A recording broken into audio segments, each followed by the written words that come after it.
Hi, Mighty Z team. This is Patty Carson, your ambassador from Kansas. And first of all, just wanted to wish you a happy new year. And just, I had done the wake up call last Thursday before New Year's, and it was called Living Your Life with Purpose. And I've talked to several people, and they've said, "Hey, did you record that?" I was like, "No, it wasn't recorded, but I'm just going to go ahead and put it out there because I've been asked by several people if I could give the notes on it or talk about it." But I was talking about, the New Year's coming up and the reflection on it, and basically, how we live our life on purpose. And I talked about Danny Johnson, she's one of my favorite trainers if you hear me talk much. And she always talked about, what do you say when people ask you what you do? And I always get, I get a kick out of listening to people when they're asked what they do. But one of the things she said early on, she said when people ask her what she does, she says, "I'm a talent scout,"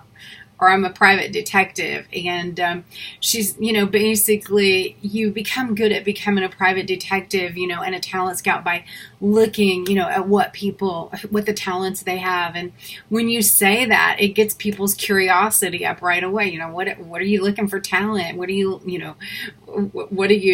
do as a private detective? And I just say, I'm looking for people, that want to do something different for their life and help other people, and, be a part of something big, and just kind of see their response from that. And there's a balance, to it all, is to realize that no matter how much talent a person has, doesn't mean they're going to take on the task of reaching their full potential.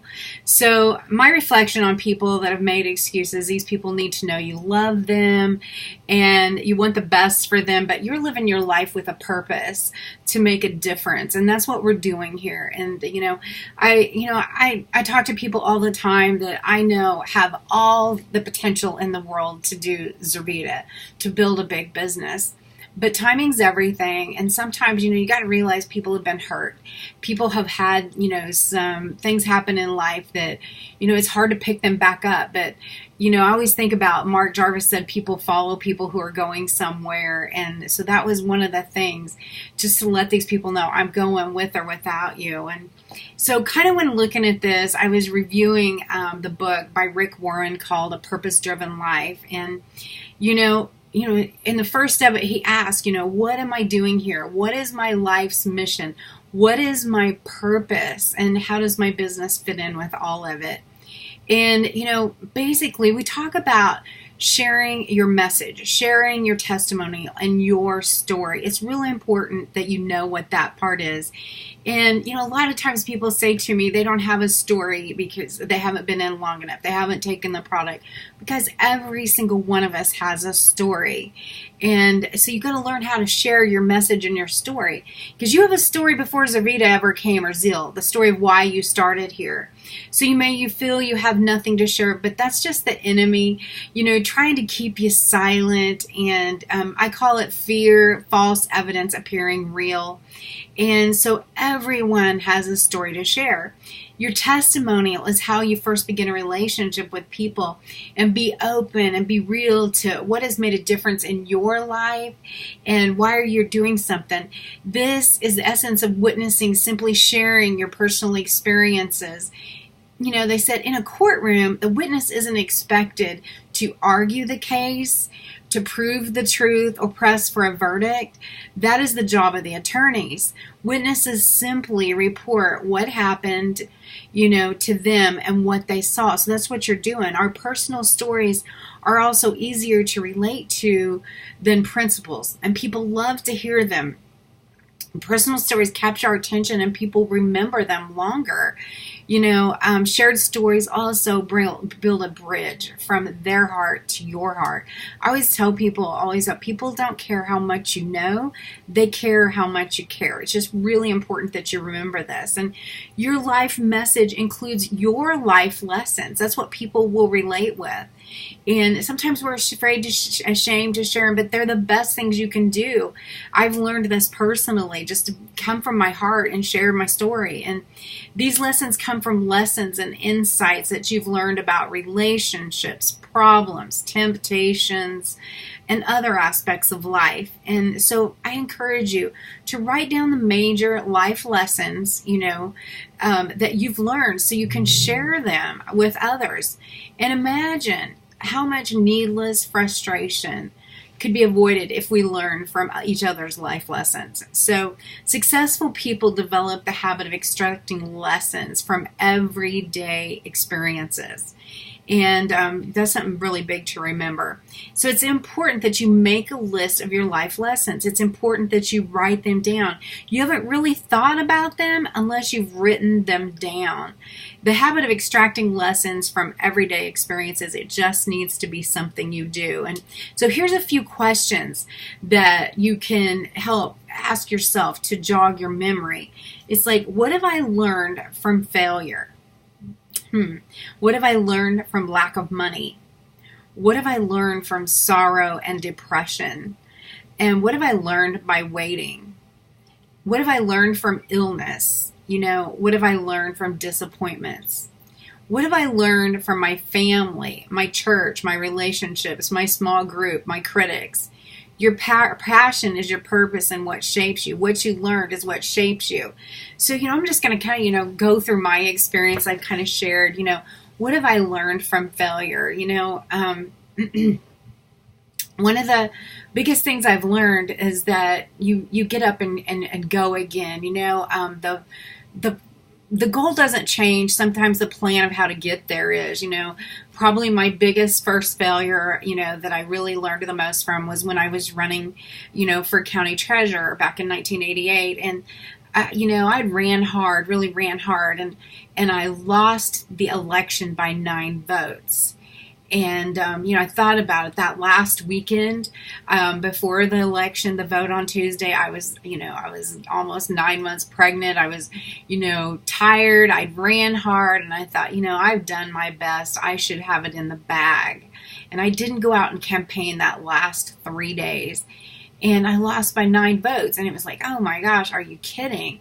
But, it's like, it was 9 votes. And so I had my daughter, and my grandpa was on his deathbed at the time. But I remember right before he died, the day before he died, he said, if you'll run a write-in campaign, you'll win.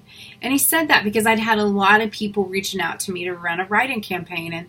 And so we got some things taken care of. And 2 weeks before the election, I ran a write-in campaign, and it taught me about network marketing because I networked 100 people to get on the phones and help me, and we won it by over 200 votes on a write-in in the general election. And it just taught me that little bit that the goal doesn't change, the plan to get there sometimes do. So when you're going for those rank goals and you don't miss them, just sometimes realize we have to tweak things, we have to do things to make it be able to happen.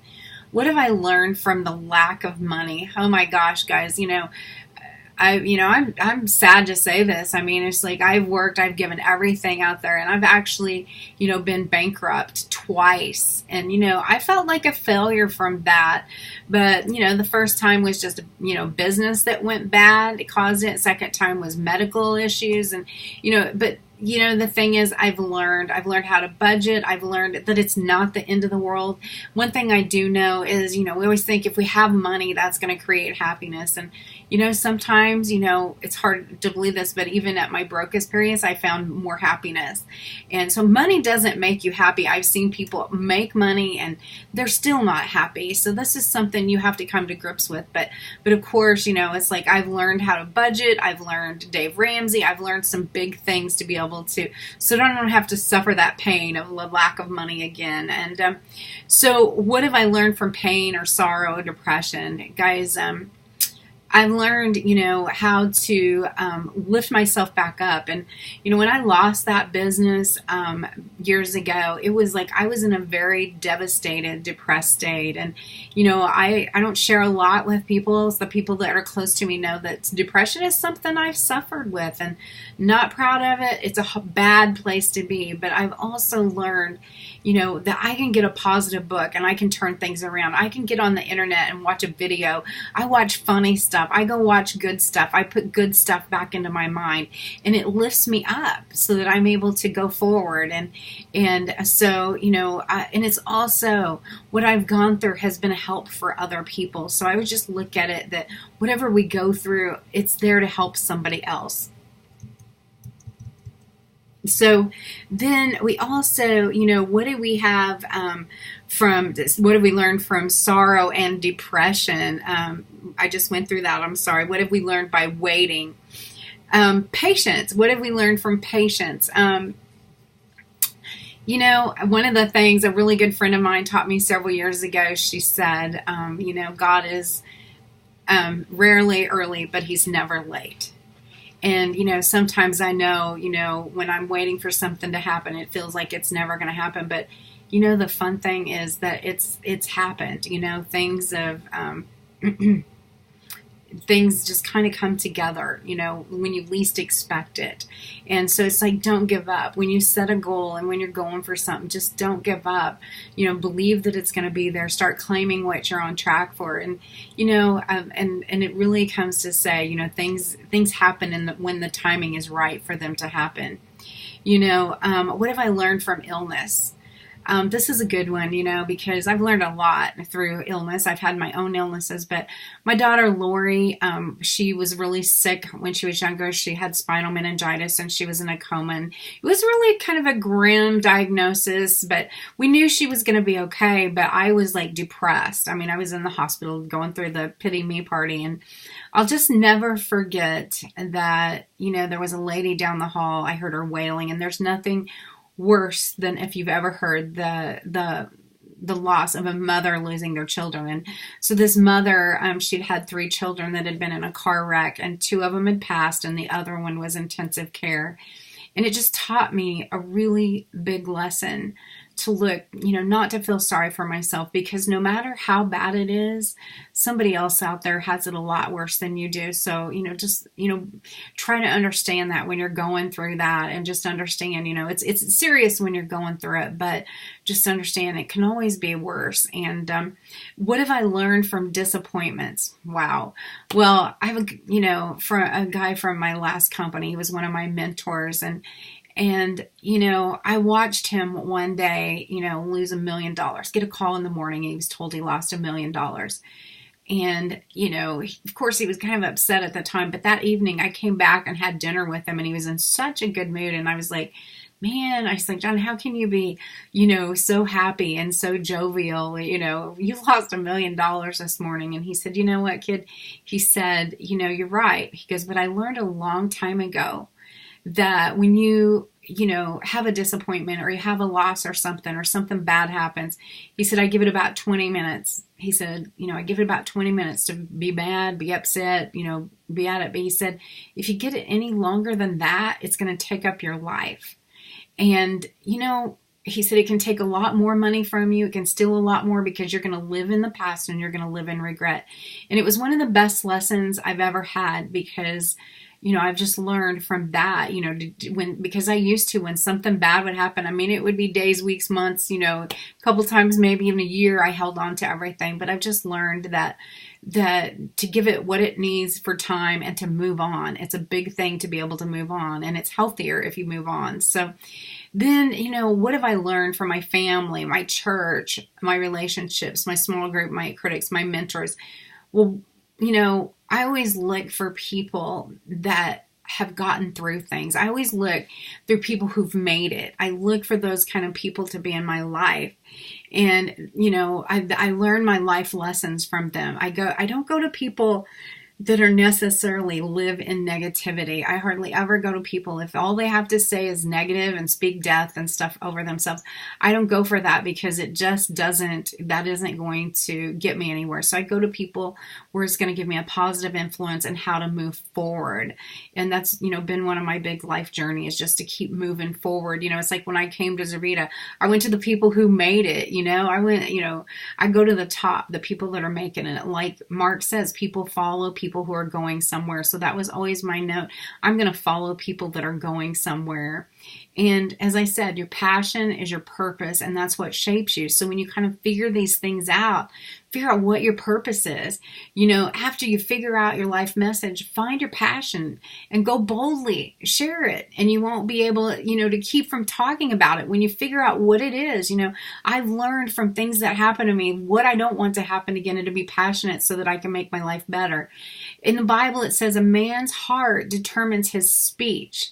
And David said, my zeal for God and his work burns hot within me.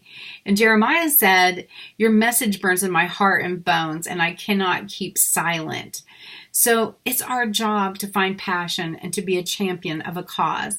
When we ask people what their why is in this business, if they say to make money or to help people, that's great. I mean, it's really good that they have those kind of desires, but that's not good enough, okay? They're not going to do it just for that. We have to help them find their purpose. The people that make it are the ones that have a passion, to champion a cause, like helping a loved one, giving to their favorite charity, helping build their church community. Or often it's a problem that they've personally experienced and endured, such as abuse, addiction, infertility, depression, a disease, overcoming poverty, helping a loved one in need, or some other problem. So you should not expect everyone else to be passionate about your passion. Instead, we just must listen to and value each other's life's message, and nobody can say it all, guys. The truth is that if you help enough people find and build their passion and their purpose, you'll build your base and your passion and purpose. The Bible says it's fine to be zealous, provided the purpose is good. So I just, want to take this back to Zervita and Zeal for Life. When Mark Jarvis formed Zervita, he was passionate about the name and the message Zervita was going to bring. Therefore, the name Zervita came, and in Latin means a higher way of life. Now we have this incredible product called Zeal for Life. We have a company and a product that can bring health and wealth to people, which is huge in itself. But more important, it's a tool for us to use to pursue our passion and live a purpose-driven life.